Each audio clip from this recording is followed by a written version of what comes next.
Imagine you could shrink yourself down, wrap yourself in some impossible armor that could survive anything, and drop yourself into the core of a star at the exact moment it dies. Not a candle flame, not a bonfire, not even the sun outside your window right now. The core of a star, 40 times heavier than our sun, in the last tenth of a second of its life. For that one instant, you are not standing inside an explosion. You are standing inside the single most violent factory the universe has ever built. Pressure so extreme, it would flatten mountains into dust in a heartbeat. Temperature so high that numbers stop meaning anything. And in that chaos, something is being built. Something that will outlive stars, outlive galaxies, outlive almost everything. You, right now, are made of it. Stick around. Because by the end of this video, you're going to look at your own hand differently. Here's the thing. Nobody tells you when you're a kid staring up at the night sky. Every star up there is basically a countdown timer. And when that timer hits 0, some of them don't just fade out quietly. They go out in the single most powerful event that physics allows, short of the Big Bang itself. We call it a supernova. But here's what makes this personal. The gold in your ring? Forged in this kind of chaos. The iron running through your blood right now? The stuff carrying oxygen to your brain as you watch this sentence? Forged in this kind of chaos. The calcium in your bones. The oxygen you just breathed in. Even the phosphorus wired into every strand of your DNA. None of that existed in the early universe. The Big Bang only made the simple stuff. Hydrogen, helium, a pinch of lithium. That's it. That's the entire starter pack of the universe. Everything heavier than that, everything that makes you, biologically, you, it had to be cooked. And the only kitchen hot enough, violent enough, extreme enough to cook most of it is the collapsing heart of a dying star. So when we talk about what happens inside a supernova, we're not talking about some distant fireworks show happening light years away that has nothing to do with you. We're talking about your origin story. Let's go inside. Okay, so first, forget the word nuclear fusion for a second. I want you to think of a star like a machine with an engine, because that's basically what it is. Deep in the core, that engine is running on a constant, delicate tug of war. In one corner, gravity. Gravity is relentless. It is always trying to crush the star down into the smallest,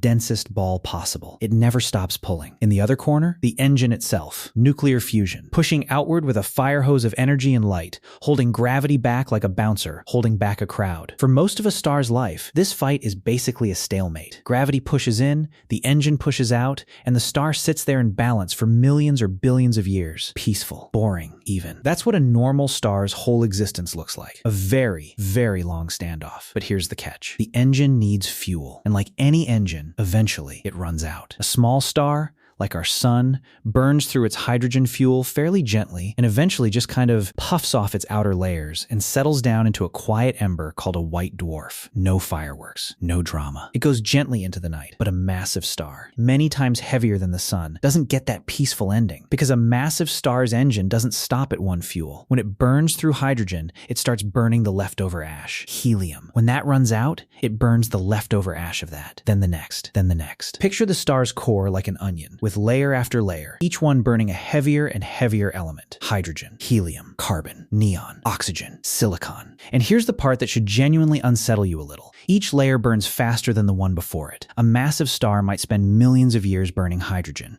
but only about a day burning silicon. A single day. That's how you know the countdown timer is almost at 0. Silicon burning produces iron, and iron is where everything changes. See, every layer up until now, when the star fuses one element into another, it releases energy. That released energy is what's been fighting gravity this whole time. That's the engine's exhaust, basically, and it's what's kept the star pumped up and stable. But iron is different. Iron is the dead end. Fusing iron doesn't release energy. It actually absorbs energy. It's like the engine suddenly starts running in reverse, draining power instead of making it. So think about what that means for our tug of war. Gravity has been pulling inward this entire time, patiently, relentlessly, for millions of years. And the moment the engine starts making iron, the engine effectively switches off. There is nothing left pushing back. And this is where it gets insane. This is the part people don't really grasp until you hear the numbers. The iron core, which by this point is roughly the size of Earth, but packed with more mass than our entire sun, collapses.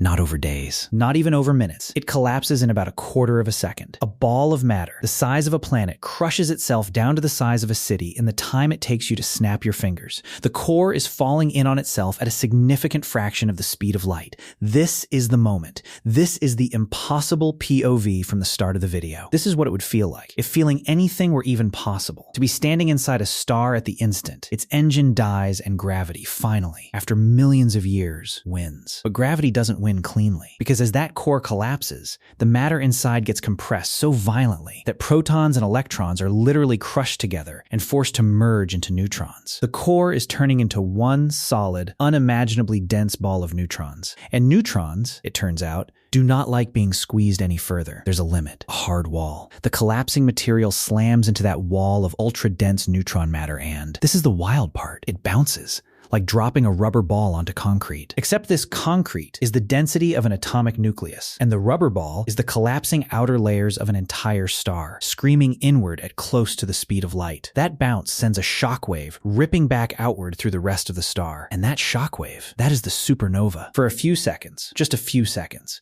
the core of this dying star will outshine an entire galaxy. Billions of stars combined, and for a brief moment, this one collapsing point of matter is brighter than all of them put together.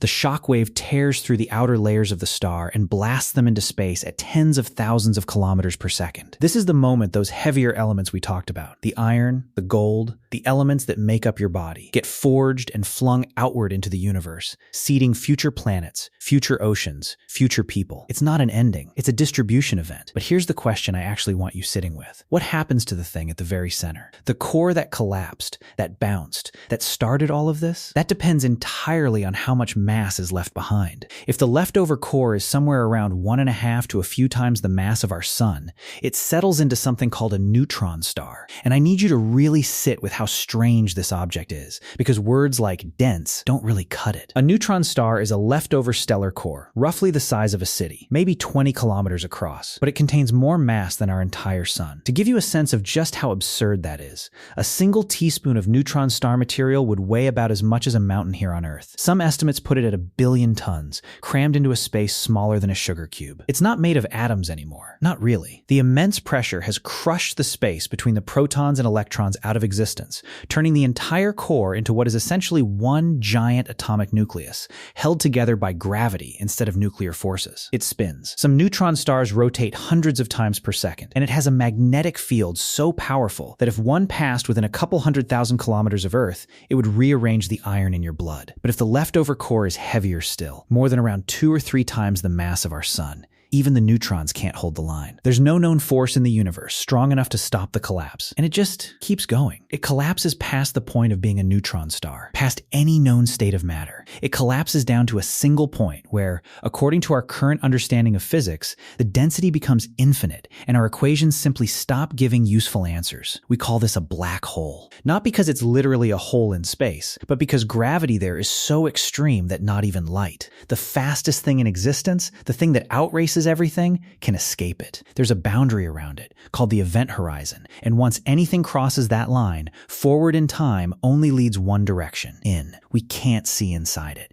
We can't get information back out of it. It is, quite literally, the edge of what physics can currently explain. So here's where I want to leave you. Somewhere out there, right now, there is material. Atoms, elements, the raw ingredients of matter, spiraling toward the crushing gravity of a neutron star, or disappearing forever past the event horizon of a black hole. And somewhere else, other material, blasted outward by that same supernova shockwave, is drifting quietly through space, cooling, waiting to become part of a gas cloud, waiting for that gas cloud to collapse under its own gravity into a brand new star, waiting to become planets, ocean. We are not separate from this violence. We are the product of it. Every one of us is a walking, thinking assembly of stellar wreckage from explosions that happened before our solar system even existed. So next time you look up at the night sky, you're not just looking at distant lights, you're looking at your ancestors. And somewhere out there, right now, another star is running its final day of silicon burning, completely unaware that in 100,000 years, or 1,000,000, or tomorrow, it's going to do this exact same thing all over again. The question is, what will it leave behind? A neutron star, spinning silently in the dark, or something so strange, so extreme, that even light can't tell us what's inside? We genuinely don't know. And that not knowing, that's kind of the whole point.